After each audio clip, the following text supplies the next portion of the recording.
Hello friends, welcome to winner crush. Winner crush में आपका स्वागत है। फ्रेंड्स, आज के कुछ इम्पॉर्टेंट क्वेश्चन हैं जो हिंदी के आपके इम्पॉर्टेंट क्वेश्चन हैं। फ्रेंड्स, चैनल पे नए हैं तो चैनल को सब्सक्राइब करें, वीडियो पसंद आए लाइक करें, कमेंट करें और अपने दोस्तों परिवार के साथ शेयर करें। अब शुरुआत करते हैं आज के कुछ इम्पॉर्टेंट क्वेश्चन। आपका फर्स्ट क्वेश्चन है, हिया का तत्सम शब्द क्या है? हिया का तत्सम शब्द क्या है? ऑप्शन ए रिया, ऑप्शन बी हंसना, ऑप्शन सी हृदय या ऑप्शन डी दिल। तो आपका हिया का तत्सम क्या है? तत्सम क्या होते हैं?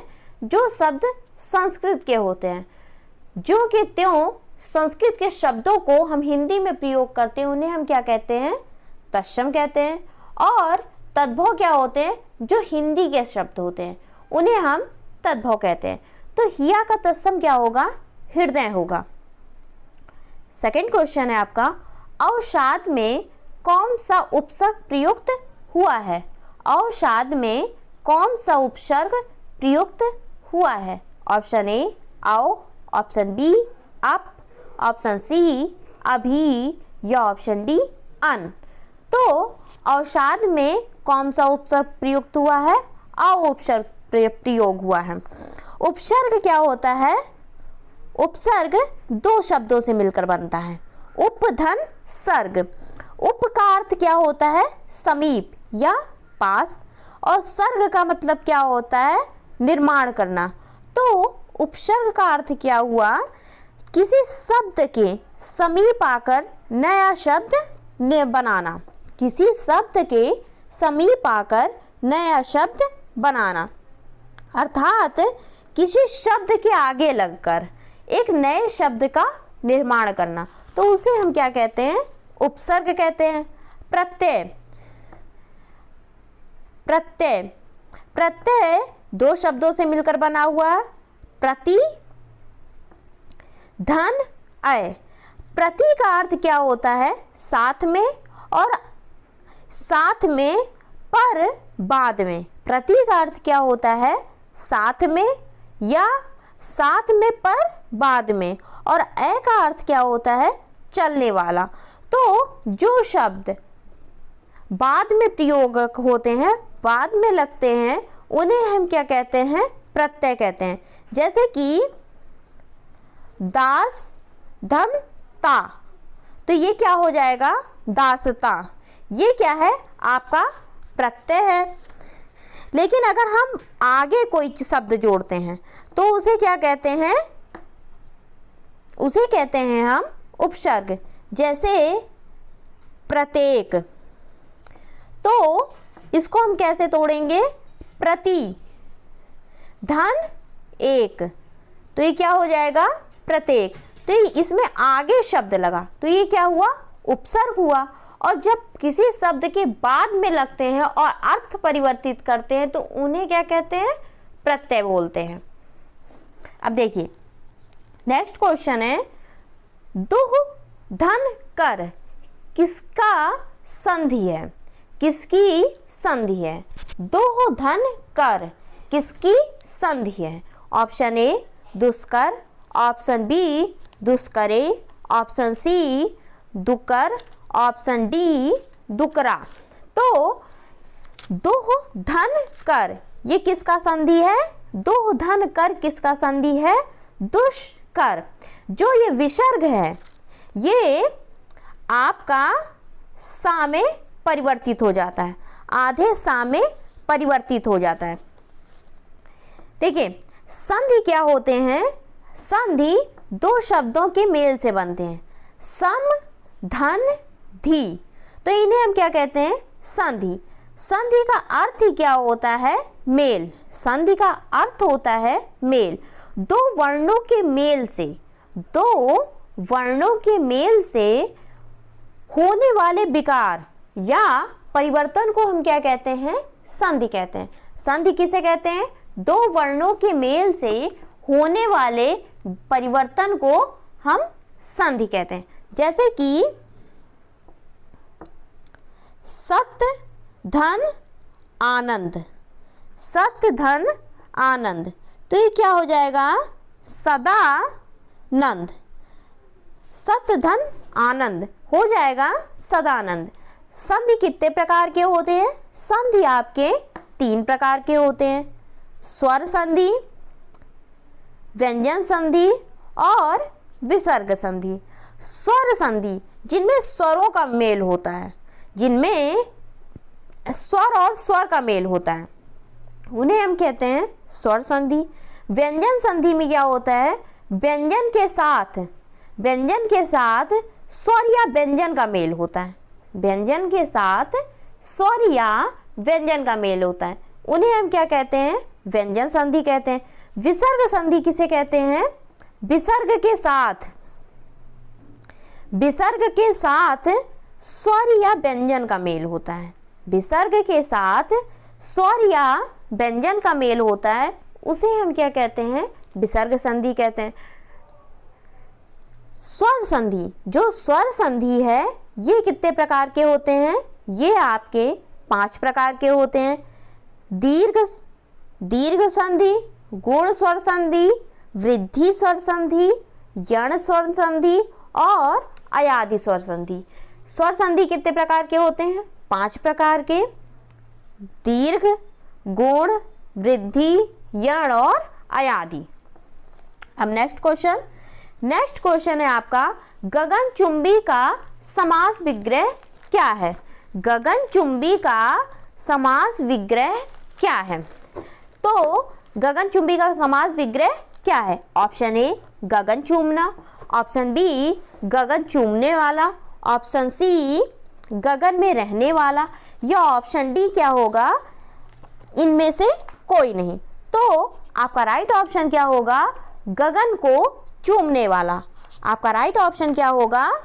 गगन को चूमने वाला। तो उसे हम क्या कहेंगे? गगनचुंबी कहेंगे।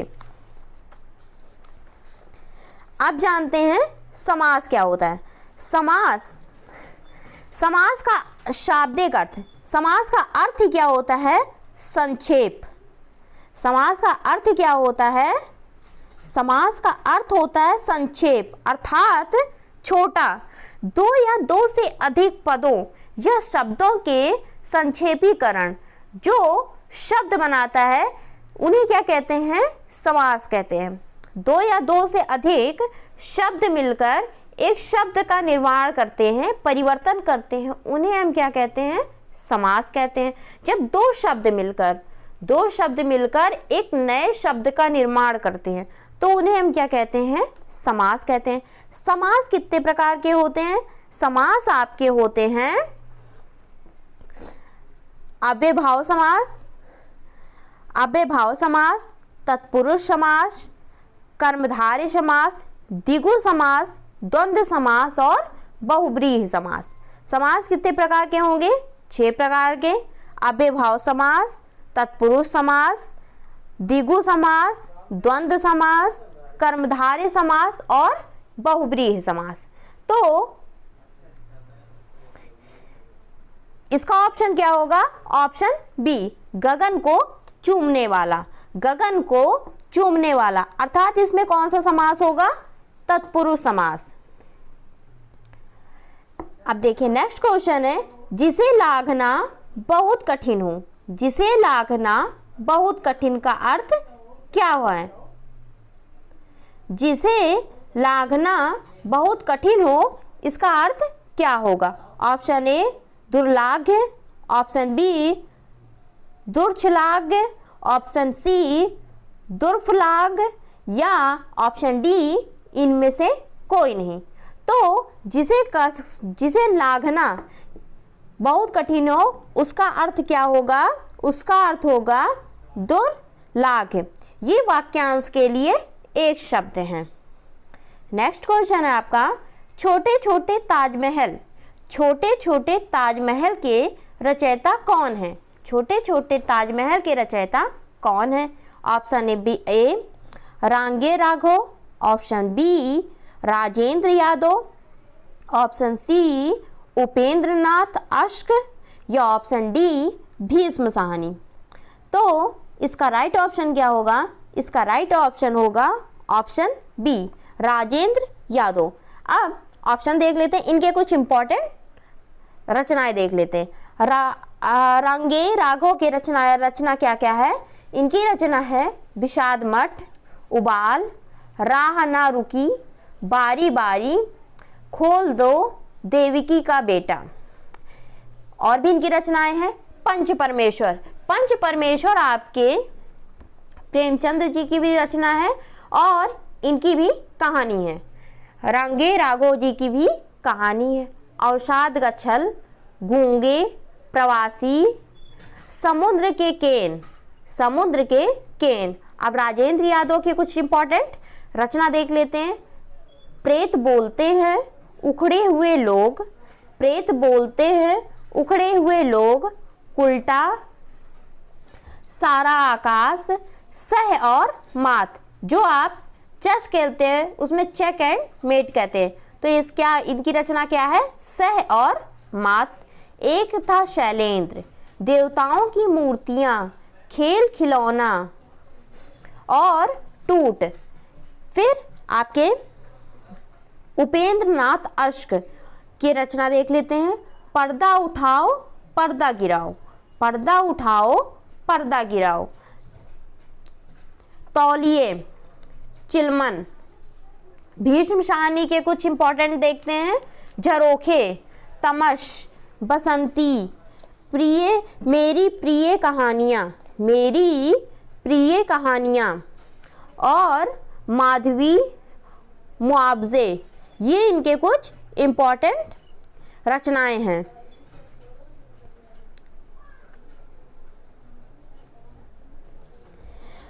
देखिए इनकी एक रचना है तमश।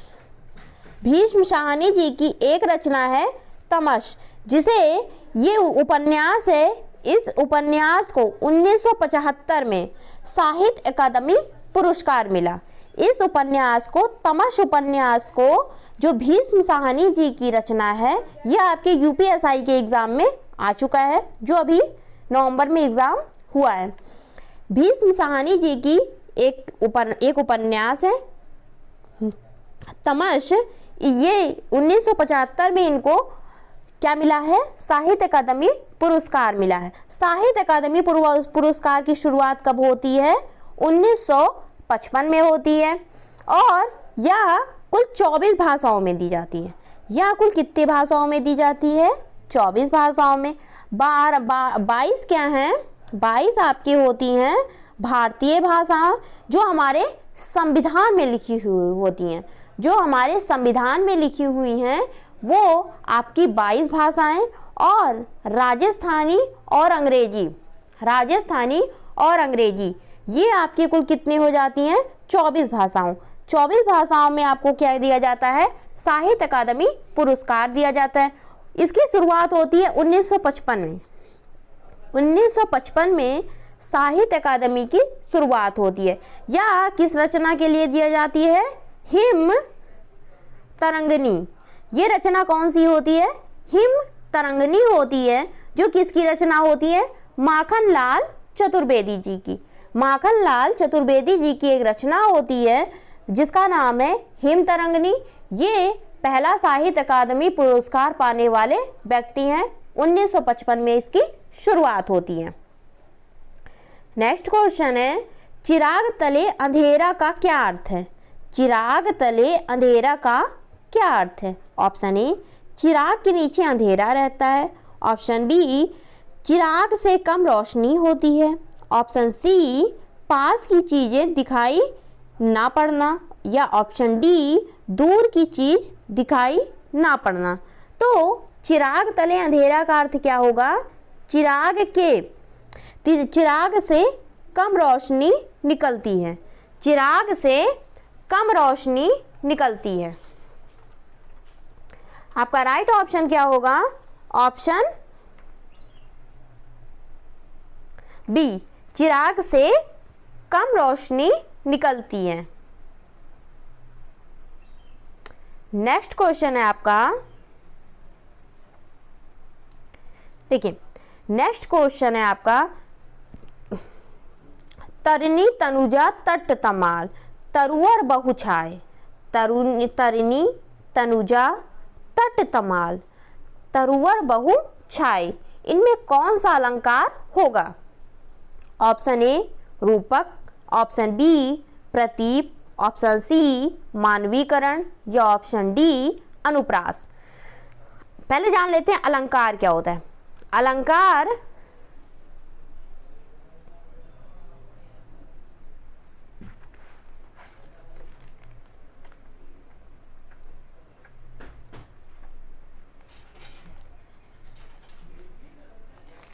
देखिए, अलंकार दो शब्दों से मिलकर बनता है, अलम धन कार। अलम धन कार। अलम का अर्थ क्या होता है? आभूषण। और कार का अर्थ क्या होता है? करने वाला, अर्थात अलंकृत करने वाला या विभूषित करने वाला, वही क्या होता है? अलंकार होता है। अलंकार का अर्थ क्या होता है? आभूषण, सजावट, श्रृंगार करना, ये अलंकार का अर्थ होता है। अलंकार का अर्थ क्या होता है? आभूषित करना। अब आपका तरिणी तनुजा तट तमाल, तरुवर बहु छाए, तो इसमें आपका कौन सा अलंकार होगा? ऑप्शन ए रूपक, ऑप्शन बी प्रतीप, ऑप्शन सी मानवीकरण या ऑप्शन डी अनुप्रास। तो इसमें ता की आवृत्ति बार बार हो रही है, ता की आवृत्ति बार बार हो रही है, ता बार बार आ रहा है, तो ये क्या होगा? अनुप्रास अलंकार होगा। अनुप्रास अलंकार, अनु का अर्थ होता है बार बार, बार बार, और प्रास का अर्थ क्या होता है? वर्ण। जब जहां एक ही वर्ण की आवृत्ति बार बार होती है तो उन्हें हम क्या कहते हैं? अनुप्रास अलंकार कहते हैं। जैसे कि आपका रघुपति, राघव, राजा राम, पतित, पावन, सीताराम, तो यहाँ पे रा की आवृत्ति बार बार हो रही है, तो यहाँ कौन सा अलंकार होगा? यहाँ होगा आपका अनुप्रास अलंकार। रूपक अलंकार, रूपक अलंकार किसे कहते हैं? जहाँ पर उपमेय और उपमान में कोई अंतर नहीं दिखाई देता। उपमेय और उपमान, जो जिससे तुलना की जा रही है, और जो वस्तु है, जो कोई वस्तु है जिसकी तुलना किसी दूसरे वस्तु से की जा रही है, उसे हम क्या कहेंगे? उपमेय और उपमान कहेंगे। उपमान अर्थात जिसकी उपमा दी जा रही है, जब उसमें कोई अंतर नहीं होता है तो उसे हम क्या कहते हैं? रूपक अलंकार कहते हैं। रूपक अलंकार का कैसे जानते हैं? बीच में जब योजक चिन्ह लगे हुए होते हैं, जैसे कि आपके है मैया मैं तो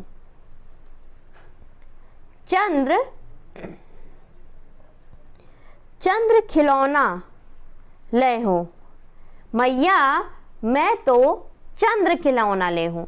तो चंद्र क्या है? उपमेय है, और खिलौना क्या है? उपमान है। इसमें कह रहा है कि मुझे कोई और कुछ और चाहिए ही नहीं, चांद ही खिलौना चाहिए, चांद ही खिलौने के रूप में चाहिए। तो ये चंद्र क्या है? चांद क्या है? उपमेय है। खिलौना क्या है? उपमान है। जैसे कि आपका चरण कमल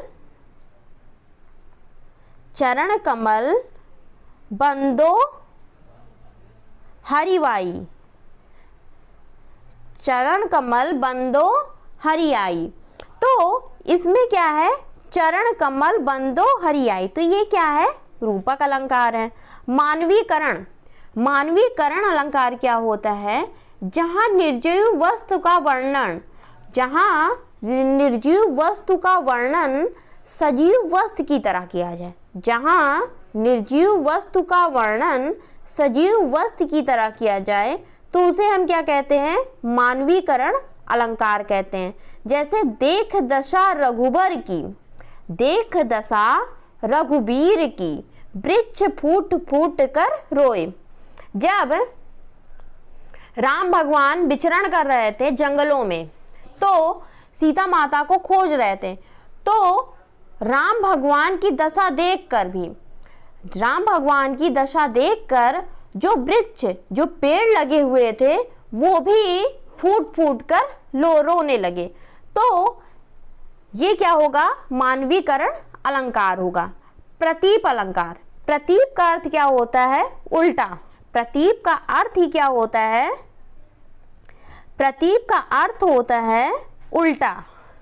जहां उपमेय को उपमान से श्रेष्ठ बनाया जाए, जहां उपमेय को उपमान से श्रेष्ठ बनाया जाए, वो क्या होगा? प्रतीप अलंकार होगा। प्रतीप अलंकार उपमा अलंकार का उल्टा होता है। प्रतीप अलंकार उपमा अलंकार का क्या होता है? उल्टा होता है। जैसे कि आपका है, उस तपस्वी से लंबे थे, उस तपस्वी से लंबे थे देवदार दो चार खड़े। उस तपस्वी से लंबे थे देवदार दो चार खड़े। तो ये क्या है? आपका प्रतीप अलंकार है। अब जान लेते हैं उपमा अलंकार क्या होता है। उपमा, उप का अर्थ होता है समीप, और मा का अर्थ क्या होता है? तुलना करना। जब उपमेय की तुलना उपमान से की जाए, जब उपमेय की तुलना उपमान से की जाए, तो क्या होता है? उपमा अलंकार होता है। जैसे कि हरिपद कोमल, हरिपद कोमल कमल से, हरिपद कोमल कमल से। तो ये आपका क्या हो जाएगा? उपमा अलंकार हो जाएगा। नेक्स्ट क्वेश्चन है आपका, 52 के तोले, 52 के तोले पाव रत्ती, 52 के तोले पाव रत्ती का अर्थ क्या है? ऑप्शन ए बिल्कुल ठीक हिसाब, ऑप्शन बी बिल्कुल गलत हिसाब, ऑप्शन सी प्रत्येक वस्तु 52 तोले पाव रत्ती देना, या ऑप्शन डी उपरोक्त में से कोई नहीं। तो आपका राइट ऑप्शन क्या होगा? ऑप्शन ए बिल्कुल ठीक हिसाब, 52 के तोले पाव रत्ती, इसका अर्थ क्या होगा? बिल्कुल ठीक हिसाब। नेक्स्ट क्वेश्चन है आपका, शेर के कान कतरना, शेर के कान कतरना। ऑप्शन ए शेर से खेलना, ऑप्शन बी सीधा होना, ऑप्शन सी बहुत चालाक होना, या ऑप्शन डी प्रभाव स्थापित करना। तो आपका राइट ऑप्शन क्या होगा? शेर के कान कतरना, अर्थात ऑप्शन सी बहुत चालाक होना। नेक्स्ट क्वेश्चन है आपका, सुरीला का विलोम क्या होगा? सुरीला का विलोम क्या होगा? ऑप्शन ए नीरस, ऑप्शन बी नीरो, ऑप्शन सी बेपरा, ऑप्शन डी बेसुरा। तो जो सुरीला होगा, जो अच्छा गा सकेगा, वो क्या होगा? अच्छा बोल सकेगा, बोलता हो, उसे हम कहते हैं सुरीला। बेसुरा जो अच्छा नहीं बोलता हो, जो हमारे कानों को अच्छा नहीं लगता है, वो क्या हो जाएगा? बेसुरा। नेक्स्ट क्वेश्चन है, निम्नलिखित में से कौन सी हिंदी की बोली है? निम्नलिखित में से कौन सी हिंदी की बोली है? Option A Bagheli, option B Mewari, option C Kumaoni, या ऑप्शन डी मैथिली। तो आपका देखिए, जो हमारे अपभ्रंश हैं, हमारे अपभ्रंश हैं, ये कई भागों में टूटे, ये कई भागों में टूटे। जैसे कि आपका सौरसेनी अपभ्रंश, मागधी अपभ्रंश, अर्धमागधी अपभ्रंश और खस अपभ्रंश। सौरसेनी अपभ्रंश, सौरसेनी अपभ्रंश, ये भी आपके इस टॉपिक से आपके यूपी पुलिस, यूपीएसआई में आपके क्वेश्चन हर सेट में आए हुए हैं। सौरसेनी अपभ्रंश से अपभ्रंश दो भागों में टूटा। ये विभाजित हुआ पश्चिमी हिंदी और राजस्थानी हिंदी। पश्चिमी हिंदी और राजस्थानी हिंदी। पश्चिमी हिंदी के कितनी बोलियां हैं? 5 बोलियां हैं। खड़ी बोली, खड़ी बोली या कौरवी, जिसे खड़ी बोली को हम क्या कहते हैं? कौरवी बोलते हैं। ब्रज भाषा, कन्नौजी, बुंदेली और बांगरू। पश्चिमी हिंदी की 5 बोलियां हैं। खड़ी बोली, खड़ी बोली को हम कौरवी बोलते हैं। ब्रज भाषा, कन्नौजी, बुंदेली और बांगरू। राजस्थानी हिंदी, राजस्थानी हिंदी में क्या कौन कौन सी बोलियां हैं? राजस्थानी हिंदी, राजस्थानी हिंदी भी 5 भागों में विभाजित हुई। 5 इनकी 5 बोलियां हैं। सॉरी, राजस्थानी हिंदी की 5 बोलियां हैं। ढूंढाड़ी, जिसे जयपुरी बोलते हैं, मेवाती, मारवाड़ी, मेवाड़ी और हड़ौती। राजस्थानी हिंदी की कितनी बोलियां हैं? 5 बोलियां हैं। ढूंढाड़ी, मेवाती, मारवाड़ी, मेवाड़ी और हड़ौती। अब ये आपके सौरसेनी अपभ्रंश 2 भागों में टूटा, पश्चिमी हिंदी और आपकी राजस्थानी हिंदी। फिर उसके बाद आपके बात आती है मागधी अपभ्रंश। मागधी अपभ्रंश, मागधी अपभ्रंश से आपके बिहारी हिंदी का निर्माण होता है। मागधी अपभ्रंश से आपके बिहारी हिंदी का निर्माण होता है। इनकी 3 बोलियां हैं, मगही, मैथिली और भोजपुरी।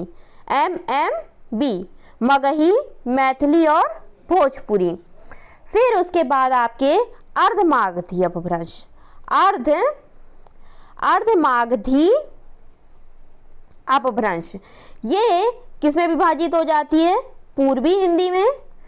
पूर्वी हिंदी भी आपके 3 भागों में विभाजित होता है, अवधी, बघेली और छत्तीसगढ़ी। A, B और C, अवधी, बघेली और छत्तीसगढ़ी। अर्धमागधी अपभ्रंश पूर्वी हिंदी में टूटता है। पूर्वी हिंदी की 3 बोलियां हैं, अवधी, बघेली और छत्तीसगढ़ी। A, B और C। फिर आपके खस अपभ्रंश। खस अपभ्रंश, खस अपभ्रंश आपका पहाड़ी हिंदी। इसकी भाषा क्या हो गई? पहाड़ी हिंदी। पहाड़ी हिंदी की 2 बोलियां हो गई, गढ़वाली और कुमाऊनी। गढ़वाली और कुमाऊनी। तो इसमें कौन सा क्या पूछ रहा है? इसमें पूछ रहा है निम्नलिखित में से कौन सा पूर्वी हिंदी की बोली है? तो ऑप्शन ए क्या है? ऑप्शन ए आपका है Bagheli, option B Mewari, option C Kumaoni और ऑप्शन डी मैथिली। देखिए, अवधी, बघेली और छत्तीसगढ़ी ये आपके कौन से भाषा, ये कौन सी बोलियां हो गई? A, B और C। A, B और C, अवधी, बघेली और छत्तीसगढ़ी। ये कहाँ की ये किसकी बोली हो गई? पूर्वी हिंदी की। मेवाड़ी ये आपका हो गया राजस्थानी हिंदी की। कुमाऊनी और गढ़वाली पहाड़ी हिंदी की। और मैथिली क्या हो गया आपका? बिहारी हिंदी की। M और B, मैथिली, मगही और भोजपुरी। मैथिली एक ऐसी भाषा बोली है जो हमारे भारतीय संविधान में शामिल है, लेकिन जो अन्य भाषाएं हैं वो हमारे 22 भाषाओं में जो अनुसूची 8 में शामिल हैं, वो भाषाएं हमारे संविधान में वो आपके भाषाएं हैं। लेकिन इन 22 भाषाओं में आपकी मैथिली भी शामिल है, जो क्या है? एक मात्र बोली है। नेक्स्ट क्वेश्चन है आपका, निम्नलिखित में से कौन सी पहाड़ी भाषा की बोली है? Option A Garhwali, option B Kumaoni, option C पश्चिमी हिंदी। तो आपका राइट ऑप्शन क्या होगा? Option D. ऑप्शन डी क्या है? ये सभी गढ़वाली, कुमाऊनी और पश्चिमी हिंदी, पश्चिमी पहाड़ी, ये किसकी भाषाएं हैं? ये आपकी पहाड़ी भाषाएं हैं। किससे विकसित है? खस अपभ्रंश से। नेक्स्ट क्वेश्चन है आपका, दाज्यू कहानी किसकी रचना है? दाज्यू कहानी किसकी रचना है? Option A Yashpal, option B Shekhar Joshi, option C Batrohi, option D Amarkant. तो आपका राइट ऑप्शन क्या होगा? Option B Shekhar Joshi. अब जान लेते हैं अब जान लेते हैं यशपाल जी की। यशपाल जी की कौन कौन सी रचना है? झूठ सच, दादा कॉमरेड और तेरी मेरी मेरी तेरी उसकी बात। मेरी तेरी उसकी बात को 1976 में साहित्य अकादमी पुरस्कार मिला। और तमस को ये भीष्म साहनी जी की रचना है, इस रचना को पुरस्कार कब मिलता है? 1975 में। इनकी रचना यूपीएसआई में आ चुकी हैं। इनकी सारी ये जितनी मैंने आपको बताई है, झूठा सच, दादा कॉमरेड, मेरी तेरी उसकी बात, ये तीनों रचनाएं आपके यूपीएसआई में आ चुकी हैं। नेक्स्ट आपका है शेखर जोशी। शेखर जोशी की कौन कौन सी रचना है? कोसी का घटवार, साथ के लोग, मेरा पहाड़, बच्चे का सपना, इनकी भी रचना आ चुकी है। बटरोही की रचना क्या है? सड़क का भूगोल, महर ठाकुर का गाँव, ठेकेदार किसी की नहीं सुनना। अमरकांत जी की रचना जान लेते हैं। अमरकांत जी की रचना है देश के लोग, मौत का नगर, कला प्रेमी, जांच और बच्चे, औरत का क्रोध। ये रचना है किनकी? अमरकांत जी की है। नेक्स्ट क्वेश्चन है आपका, जूही की कली किस कवि की प्रथम रचना है? जूही की कली किस कवि की प्रथम रचना है? Option A Nirala, option B Mahadevi Verma, option C Jaishankar Prasad या ऑप्शन डी सुमित्रानंदन पंत। तो आपका राइट ऑप्शन क्या होगा? जूही की कली। ये बहुत फेमस रचना है सूर्यकांत त्रिपाठी निराला जी की। सूर्यकांत त्रिपाठी निराला जी की और रचनाएं देख लेते हैं, जैसे कि अनामिका, परिमल, गीतिका, तुलसीदास, कुकुरमुत्ता इनकी बहुत इंपॉर्टेंट रचना है। और आपका बेला। महादेवी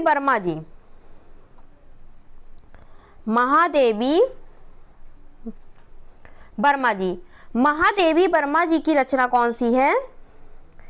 इनकी रचना है, ज्ञानपीठ पुरस्कार मिला था इनकी रचना को 1982 में यामा के लिए इनको ज्ञानपीठ पुरस्कार मिला था।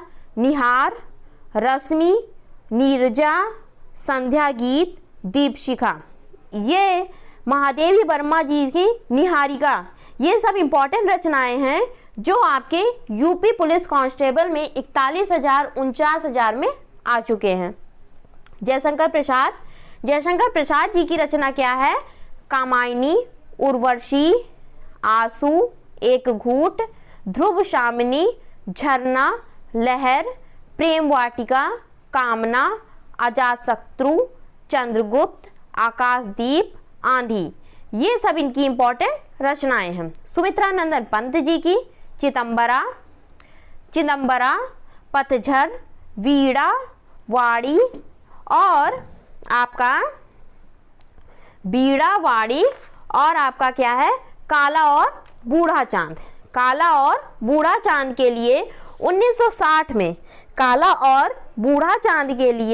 सुमित्रानंदन पंत जी को साहित्य अकादमी पुरस्कार मिल चुका है। और चिदंबरा के लिए भी इनको ज्ञानपीठ पुरस्कार मिला है। ये 1966 में पहला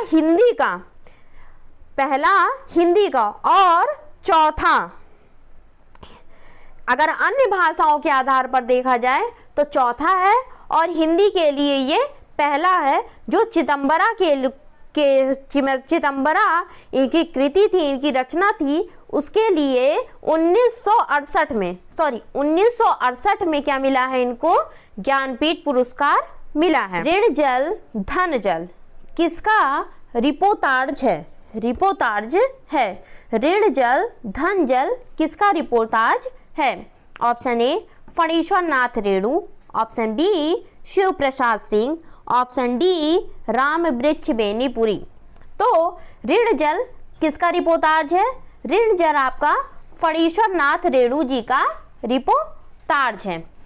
फणीश्वर नाथ रेणु जी की कुछ इंपॉर्टेंट है, जैसे मैला आंचल, परती, परिकथा, जुलूस, अतिन खोर, ये इनकी इंपॉर्टेंट रचनाएं हैं। शिव प्रसाद सिंह को हम क्या बोलते हैं? सितारे हिंद की उपाधि है इनके पास। राजा भोज का सपना, यहीं भी इंतजार है, वाया मनोजर, अंधेरा हंसता है और भेड़िए। फिर आपके नेक्स्ट हैं शिव पूजन सहाय जी की कौन कौन सी रचना है? देहाती दुनिया, मतवाला माधुरी, गंगा, जागरण, हिमालय। ये सब आपके यूपीएसआई एग्जाम में आ चुके हैं। राम वृक्ष बेनीपुरी इनकी कौन कौन सी रचना है? गेहूं और गुलाब, माटी की मूरत, लाल तारा, जंजीर और दीवारें, मील के पत्थर, चिंता के फूल, विद्यापति पदावली, ये इनकी रचनाएं हैं। फिर नेक्स्ट क्वेश्चन है आपका, कौन सी रचना रेणु की नहीं है? फणीश्वर नाथ रेणु की नहीं है। ऑप्शन ए मैला आंचल, ऑप्शन बी परती परिकथा, ऑप्शन सी पलटू बाबू रोड, ऑप्शन डी देहाती दुनिया। तो आपका राइट ऑप्शन क्या है? देहाती दुनिया इनकी रचना नहीं है। ये किसकी रचना है? देहाती दुनिया आपकी शिव पूजन सहाय जी की है। देहाती दुनिया किसकी रचना है? शिव पूजन सहाय जी के। जो कि मैला आंचल, परती परिकथा, पलटू बाबू रोड, ये फणीश्वर नाथ रेणु जी की रचनाएं हैं। नेक्स्ट क्वेश्चन है, कौन सही सुमेलित है? ऑप्शन ए निर्मल वर्मा की रचना क्या है? अंतिम आरण्य। ऑप्शन बी कमेश्वर की रचना कौन है? Train to Pakistan. Option C Nagarjun की रचना कौन सी है? देहाती दुनिया। ऑप्शन डी प्रेमचंद जी की रचना कौन सी है? तितली। तो आपका राइट ऑप्शन क्या होगा? ऑप्शन ए निर्मल वर्मा, ये इनकी रचना है। अंतिम अरण्य किसे कहते हैं? जंगल को कहते हैं। ये इनकी रचना है। ऑप्शन ए क्या है? सही सुमेलित है। नेक्स्ट क्वेश्चन है, कौन सही सुमेलित नहीं है? ऑप्शन ए प्रेमचंद की रचना क्या है? सदगति। ऑप्शन बी रेणु की रचना क्या लिखी हुई है? रस प्रिया लिखा हुआ है। ऑप्शन सी अमरकांत की रचना क्या है? जिंदगी और जोग। ऑप्शन डी मोहन राकेश की रचना कौन सी है? कोसी का घटवार।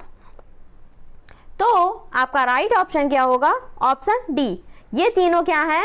प्रेमचंद, रेणु और अमरकांत, ये सही सुमेलित है। लेकिन आपका ऑप्शन डी मोहन राकेश, ये सही सुमेलित नहीं है।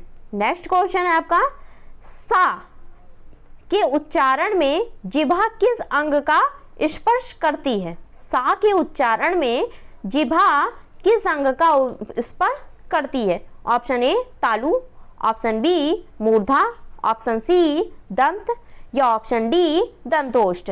तो इसे क्या कहते हैं? तालव्य दिशा कहते हैं। तो ये किसको स्पर्श करती है? तालु को। नेक्स्ट क्वेश्चन है, वा का उच्चारण स्थान है। ऑप्शन ए कंठोष्ठ, ऑप्शन बी दंतोष्ठ, ऑप्शन सी तालु या ऑप्शन डी कंठ।